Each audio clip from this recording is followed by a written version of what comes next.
Hallo und herzlich willkommen auf Epic. Heute bei uns von Berghaus der FLT Heros 35 FAIR.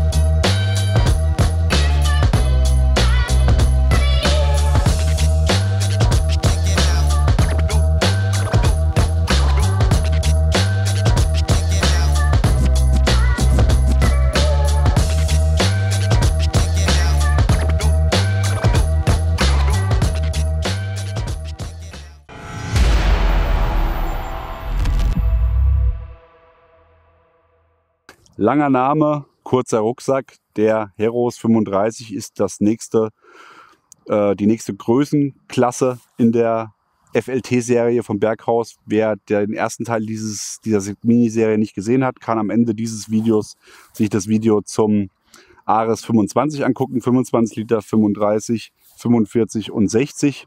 Für alle, die jetzt sagen, 35 mir zu wenig, ich schalte ab, könnt ihr die nächsten Wochen wieder einschalten, wenn die anderen Größen kommen. FLT, Fight Light Serie vom Berghaus. Hier wurde der Fokus auf maximale Gewichtsersparnis gelegt, um dem Soldaten hier ein möglichst leichtes System zu bieten, um die Kampfkraft zu steigern oder auch zu verlängern. Man sieht es hier schon ganz gut, außer dem bisschen Molle hier im Frontbereich. Bei den 3 Rucksäcken, der hat gar nichts, ist hier komplett auf Molle verzichtet worden, außer da, um eben einfach Gewicht zu sparen. Die Modularität wird hier über die Zubehörteile der FLT-Serie gegeben, die dann hier an 25 mm Gurtschlaufen sowohl seitlich vorne als auch im Innenbereich genutzt werden kann. Diese Module haben wir auch mit dabei, die kommen dann am Ende der Serie, wenn wir die 4 Rucksäcke vorgestellt haben. Aber wir wollen ja über den Heros 35 sprechen. Wir haben hier einen Rucksack mit 60 cm Länge, 30 cm Breite und 30 cm Tiefe.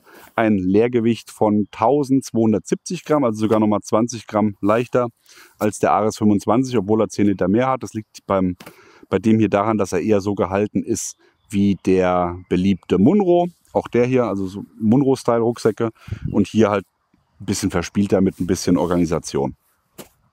Ja, 560D Cordura, ich habe es gesagt, man hat hier ein leichteres Cordura eingesetzt und hat hier auch nach Bundeswehr-TL gefertigt. Das heißt, die sind auch IR-sicher. Hier haben wir für euch mal eine Aufnahme, wo ihr den Berghaus-Rucksack seht, wie der mit IR-Licht umgeht, und nebendran der Gegenstand, der keine IR-Reduzierung mit dabei hat. Gehen wir einmal über die Features drüber.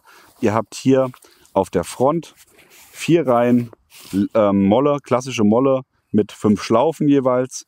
Habt hier nochmal diese Haltepunkte, um hier die Zusatztaschen anbringen zu können, die wir euch noch zeigen werden, ebenfalls auch an den Seiten. 2 Kompressionsriemen oben und unten, rechts und links, wie sich das gehört. Unten 2 große Schlaufen, um hier nochmal Ausrüstung fixieren zu können. Und einen Fastex oder 2 Fastex-Verschlüsse, die hier das Topfach öffnen können. Die sind so konzipiert, dass hier ein offener Slider entlangläuft, den man auch hier aus dem Gurtband rausschlaufen kann. Das heißt, man kann das natürlich so machen, man kann das aufrollen, wenn man sagt, okay, das gefällt mir nicht. Tatsächlich, wenn man sich aber mal dran gewöhnt hat, ist es eine sehr einfache und schnelle Art, das überschüssige Gurtband zu sortieren. Es hängt hier in der Schlaufe runter, ist natürlich, muss man überlegen, ob einem das zu gefährlich ist, dass man hängen bleibt, aber ansonsten ist es hier schon durch diese Lasche relativ gut organisiert. Wir müssen jetzt aber einmal hier das Ganze aufmachen, weil der Rucksack hat hier auch noch einen Front Access, FA, sagt schon der Name, und der ist spannenderweise von unten. Das heißt, wenn ich hier das Hauptfach von unten öffnen will, von vorne öffnen will, zippe ich das Ganze nach oben auf. Ich muss echt umdenken, weil jeder andere Rucksack macht es eigentlich andersrum. Wir haben zuerst überlegt und haben gedacht, eigentlich ist es ja Kacke, aber eigentlich ist es gar nicht Kacke, sondern es ist eigentlich ziemlich schlau, weil natürlich der obere Bereich hier so nicht Wasser ausgesetzt ist. Das heißt, wenn es regnet, habe ich hier, ich meine gut, ich habe hier die Haube drüber, aber es wäre auf jeden Fall nochmal ein Regenschutz und der Rucksack fällt immer wieder zu. Das heißt, wenn man den Rucksack auf dem Rücken hat und jemand sich bedient und man dann plötzlich in ein Feuergefecht verwickelt wird, dann kann man hier natürlich das einfach offen stehen lassen. Wenn der Inhalt einigermaßen gesichert ist, wird man auch nichts verlieren. Es geht auf jeden Fall schneller, als wenn man dann nochmal was nach oben klappen muss. Die Reißverschlüsse sind hier mit einer Öse versehen. Das heißt, ich kann beide Reißverschlüsse zusammenführen und auch noch mit einem Schloss sichern, wenn ich das denn möchte.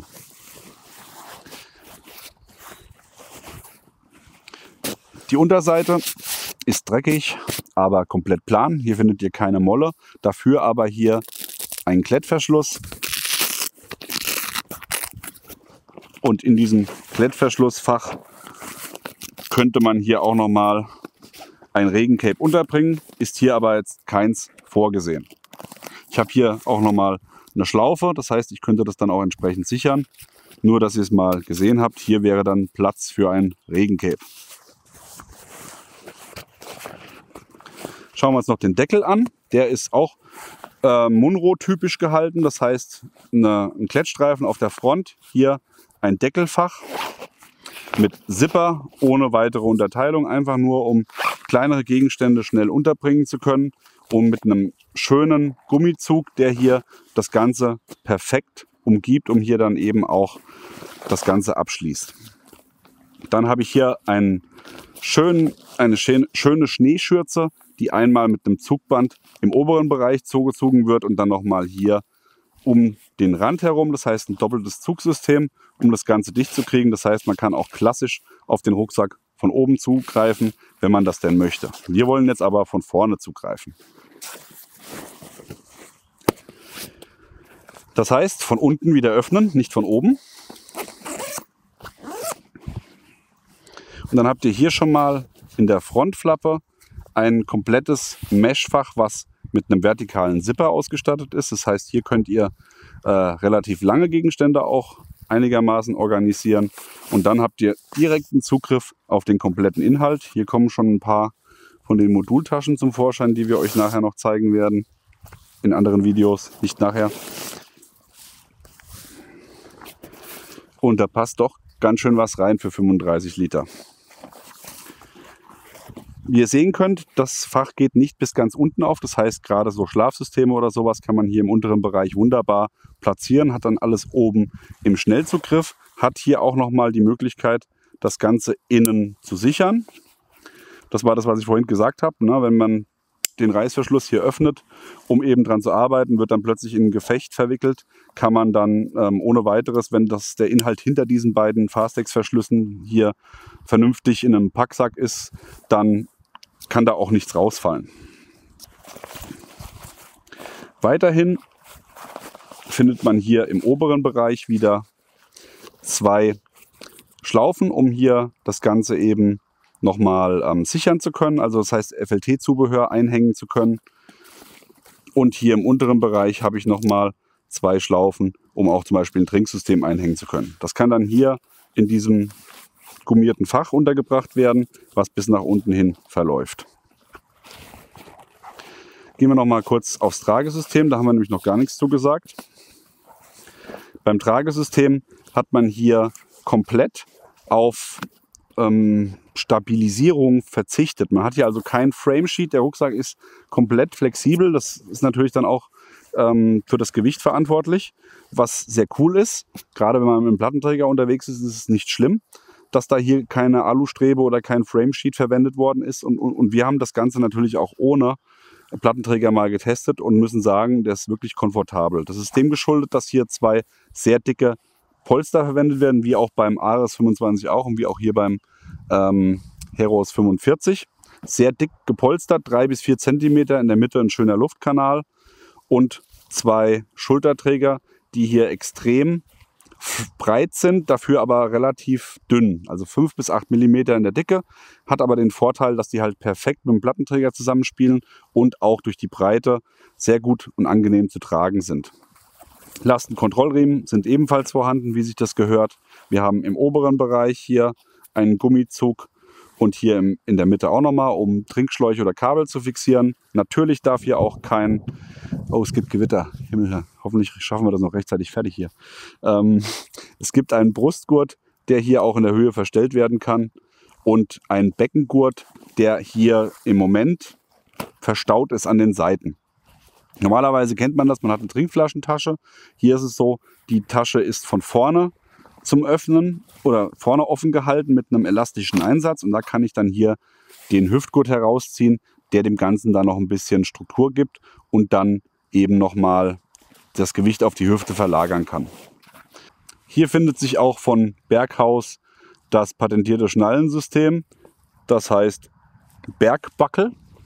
Da kann ich hier einfach hergehen und kann hier den Verschluss durchschieben, lege ihn um und damit ist das Ganze zu. Und mit einer einfachen Hebelbewegung ist das Ganze dann wieder zu öffnen. Hier auch mit Plastik für die Gurtbandführung. Das heißt, wenn ich hier das Gurtband ein bisschen organisiert haben will, wird das hier schön sauber untergebracht. Und was uns sehr gut gefällt, Pull-Forward-System. Das heißt, ich kann, wenn ich den Beckengurt enger stellen will, nach vorne ziehen, um das Ganze eben schön fest zu bekommen. Wer Kabelmanagement betreiben will oder einen Trinkschlauch durchführen will, der wird natürlich auch hier nicht enttäuscht. Gut versteckt hier unter der Haube gibt es jeweils auf der linken und auf der rechten Seite einen Durchlass. Da steht auch drauf H2O und Headset. Ich muss wirklich meine Brille bald aufsetzen beim Videos, wo man hier dann die Kabel oder den Trinkschlauch sauber durchführen kann. Unser Fazit zum Berghaus FLT 35 Heros FAIR.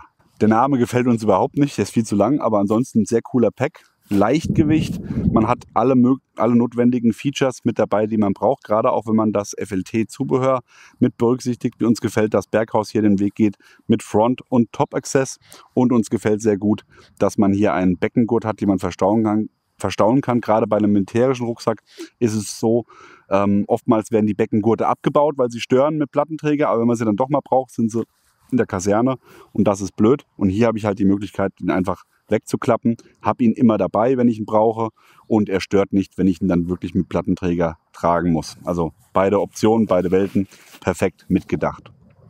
Ihr bekommt die komplette Berghaus FLT-Serie bei Recon Company. Der Link ist unten eingeblendet. Was sagt ihr zum Heros 35? Schreibt uns mal in die Kommentare. Auch gerne, wenn ihr andere Produkte der FLT-Serie bereits getestet habt oder selber schon Finger dran gehabt habt, würde uns das sehr interessieren. Ansonsten, wie immer an dieser Stelle, liken, Abo, Glocke klicken. Wir sind raus und sehen uns beim nächsten Berghaus-Video. Bis dann, macht's gut. Bye, bye.